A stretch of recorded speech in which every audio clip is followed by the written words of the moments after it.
কি গরম রে বাবা রে বাবা।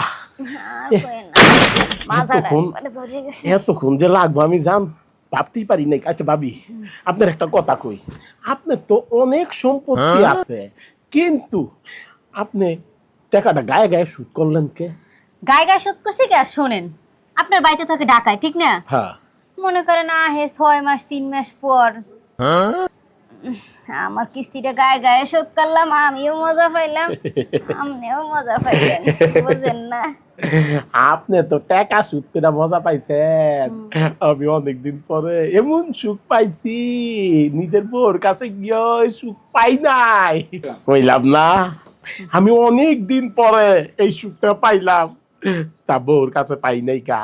6 মাস পর পর ছুটি দেয়, 6 মাস পর পর বাইর যাই, বুঝছেন? আরে বোর ধরে যাওয়া দরকার নেই, আরে আপনি সপ্তাহ সপ্তাহ আমার কাছে আইবেন, আমি গায়ে গায়ে শোধ দিয়ে দেবো, আপনিও বোঝাতে আমিও এইটা পাবো। দামি কথা কইছেন।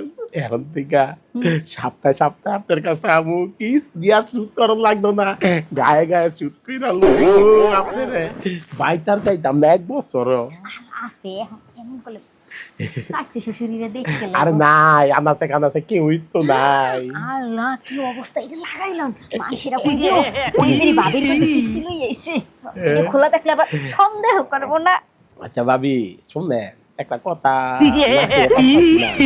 হইল কি, আপনি যেরকম আমার লগে গায়ে গায়ে শুট করলেন, আর কি করেন না তো? আরে আমি কিস্তি তো তুলছি আপনার কাছ থেকে 3 লাখ টাকার, তাহলে আকার কাছ থেকে আমি গায়ে গায়ে শোধ করব? না, কইলাম আর কি, যদি মনে করেন আবার কেউ ওই লোকে গায়ে গায়ে শুট করেন, তাহলে বাড়িটার ভিতরে আমার যাওয়া উচিত হইব না। কি কইলেন?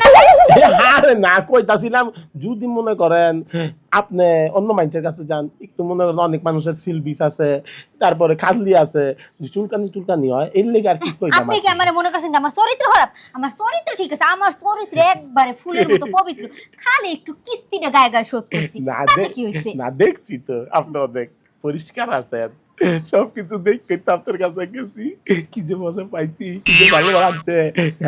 আগামী সপ্তাহের লেগে প্রস্তুত থাকেন, এইবার আর 1 ঘন্টা লাগতো না, এইবার 10 মিনিটে শেষ হয়ে যাবো। যাই ভাবি। আচ্ছা পারলে কিস্তি সপ্তাহটা আগে বাড়াইয়ে নেন, আর শুক্রবারটা আপনি আপনি বৃহস্পতিবার আইনেন। আরে আগে বাড়ান যেত না, সপ্তাহে সপ্তাহে একটা আছে না, গেলাম বইরা আমি তো আই, যদি আগে আই তাহলে মানুষ মনে করবো যে আপনার লোক আমার জানি কেমন একটা সম্পর্ক আছে, আপনার জামাই থাকে না, বুঝেন নাই, এর লেগা আপনারে আমার ভালো লাগছে। তাহলে গেলাম ভাবি, রুমে যান। হ্যাঁ স্যার শোনেন, দেখেন তো সামনের সপ্তাহ 2 কিস্তির টাকা একলগে নিতে পারেন কিনা, তাইলে আমার কিস্তি তাড়াতাড়ি শেষ হয়ে যাবে। আরে বাবা, 2 কিস্তি নিতে হইলে তো হারারাই থাকতে হইব, বিপদে আছি আমি তো। ঠিক আছে, গেলাম, চেষ্টা করবো আপনার 2 কিস্তি নেওয়ার লেগা, আপনি প্রস্তুত থাকেন। প্রস্তুত তো আছি, কিস্তি শেষ হইলে আমার জ্বালা শেষ, গায়ে গায়ে দেই আর টেহা দিয়ে দিই, টেহা তো আমি দিমই না, ওই টেহা আমার জামার দিয়ে দিয়ে আনি আমি মার্কেট করবো।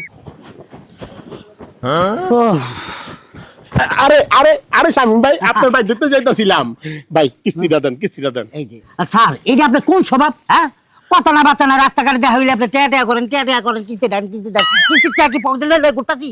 আরে ভাই, আপনি বুঝতাছেন না, আপনার কিস্তির টাকার লেগে আমার চাকরি যায় অবস্থা। আপনি 2 সপ্তাহ ধরে আমাকে ঘুরাইতাছেন আমার কিস্তির লেগা, ও বড় অফিসারে মানতাছেন না তো ভাই, কিস্তিটা দেন ভাই। দেখুন, কথা বললেন আপনি, আমার জন্য আপনার চাকরি যাবে?